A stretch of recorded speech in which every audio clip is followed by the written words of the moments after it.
दिगंबरा दिगंबरा श्रीपाद वल्लभ दिगंबरा श्री स्वामी समर्थ आपल्या लोकांकडून जर त्रास होत असेल तर तो मानसिकदृष्ट्या सर्वात जास्त वेदनादायक त्रास ठरत असतो। कारण जे परके असतात त्याच्याकडून आलेल्या कटू वागणुकीचा फारसा परिणाम आपल्यावर होत नाही किंवा झाला तरी आपण जास्त मनावर ते घेत नाही।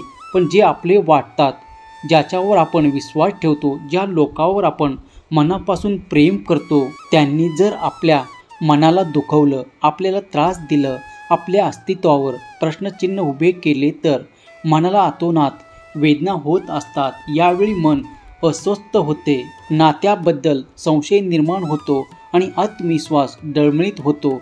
कधी कधी आपल्या घरातील एखादी व्यक्ती, कधी कुटुंबातील सदस्य, मित्र, सहकारी किंवा अगदी जवळचे नातेवाईकही आपल्या जीवनात नकारात्मकता, निगेटिव्हिटी पसरवत असतात, तर काही जण नकळत करत असतात। आपल्या भावनांची कदर न करता आपल्या दुखी करतात।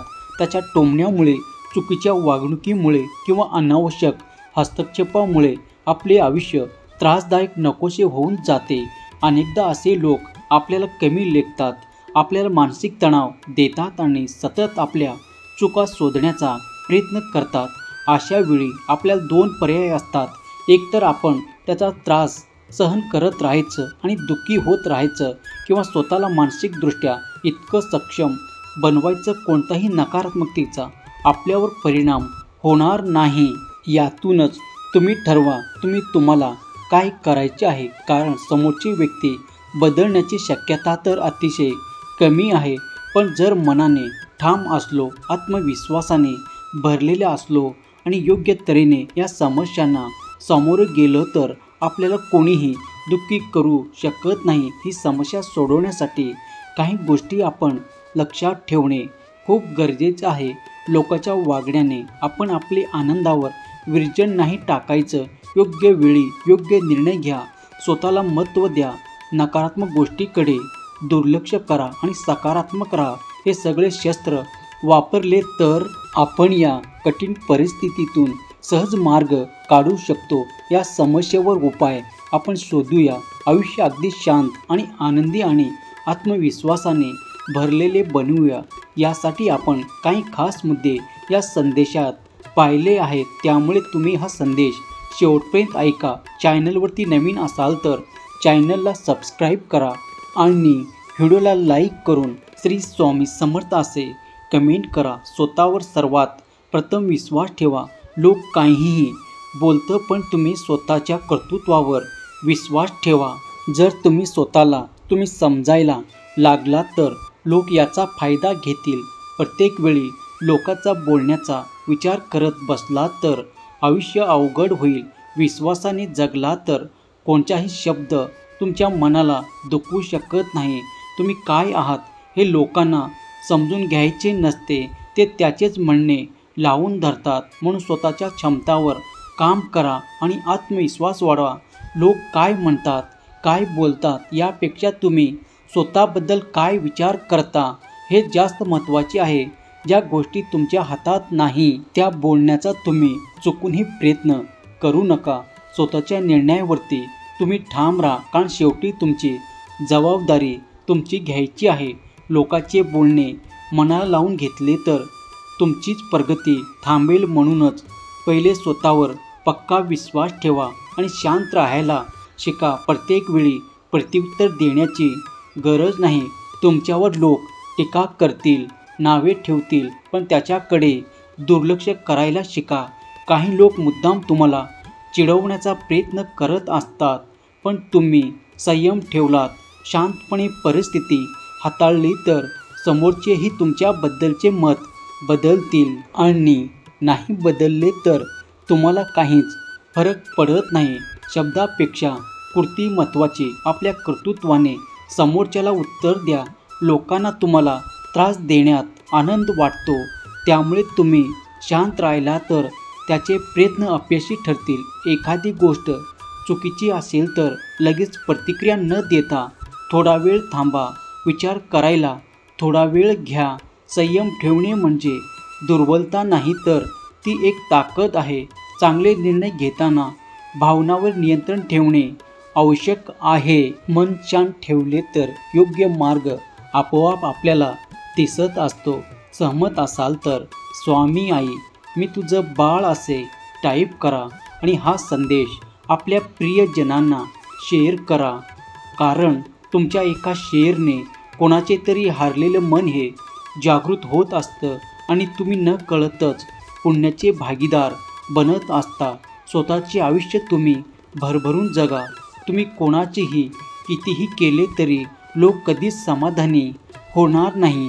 त्यामुळे त्यांना खुश करण्याचा प्रयत्न तुम्ही सर्वप्रथम सोडा. कोणाला काय आवडेल याचा विचार करत बसण्यापेक्षा स्वतःला आनंद देणाऱ्या तुम्ही गोष्टी करा. लोक काय म्हणतील, समाज काय म्हणेल याचा विचार जर तुम्ही करत राहिला तर तुमच्या आयुष्यात दुसऱ्याच्या हाती जाईल. लोकांचा सल्ला घ्या पण शेवटी निर्णय स्वतःच्या मनाने घ्या. स्वतःच्या मर्जीने जगण्याची मजा काही औरच असते.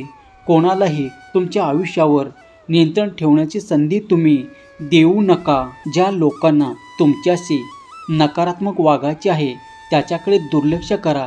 जे तुम्हाला समजून घेत नाही त्यांना पटवण्याचा प्रयत्न तुम्ही करू नका. तुमच्या निर्णयाने जर तुम्हाला समाधान मिळत असेल तर दुसऱ्याचे मत महत्त्वाचे नाही. लोक बोलतील आणि पुढेही बोलत राहतील पण तुम्ही मात्र स्वतःच्या विचारांनी आणि मार्गाने चालत राहा.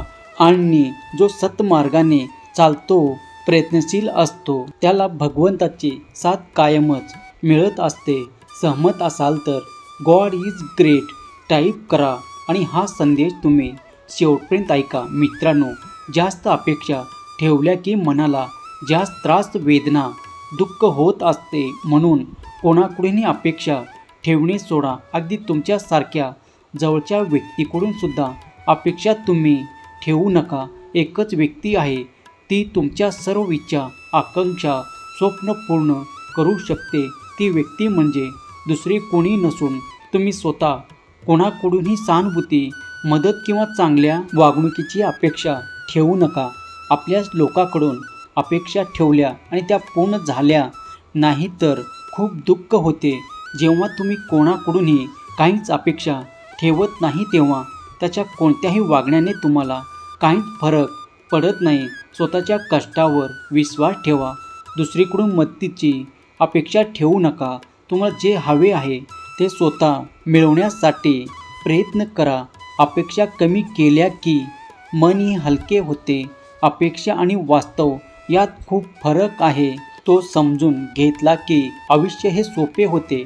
दुसऱ्यांनी आपल्याला समजून घ्यावे असे वाटणे चुकीचे आहे. अपेक्षा न ठेवता जगायला शिकले तर कोणत्याच गोष्टीचा तुम्हाला त्रास होणार नाही. त्यामुळे लोकांकडून अपेक्षा सोडा. अपेक्षा ठेवायची असेल तर भगवंतावरती आणि स्वतःवरती. कोणतेही नातेसंबंध टिकवायचे असतील तर त्या नात्यात योग्य अंतर ठेवणे गरजेचे. ज्या लोकांमुळे तुम्हाला सतत त्रास होतो त्याच्यापासून थोडे दूर व्हा. काही लोक फक्त आपला फायदा करून घेतात. अशा लोकांपासून सावध राहा. प्रत्येकाशी जास्त जवळकी ठेवल्यावर त्याचा गैरफायदा घेतला जातो. स्वतःचं मन शांतीसाठी कधीकधी लोकांपासून लांब राहणेसुद्धा खूप आवश्यक आहे. नकारात्मक लोक तुमच्या मनस्थितीवर परिणाम करू शकतात. त्यामुळे पॉझिटिव्ह राहा, सकारात्मक राहा आणि त्यासाठी भगवंताचे नामस्मरण तुम्ही करत राहा. कारण तुम्ही जर भगवंताचे नामस्मरण करत असाल तर भगवंताची साथ तुम्हाला कायमच मिळणार असते. सहमत असाल तर स्वामी माझ्या पाठीशी असे टाईप करा आणि ह्या भक्तिमय चॅनलला सबस्क्राईब करा आणि सतत महाराजाच्या नामस्मरणात राहा. श्री स्वामी समर्थ. जय जय स्वामी समर्थ. श्री स्वामी समर्थ.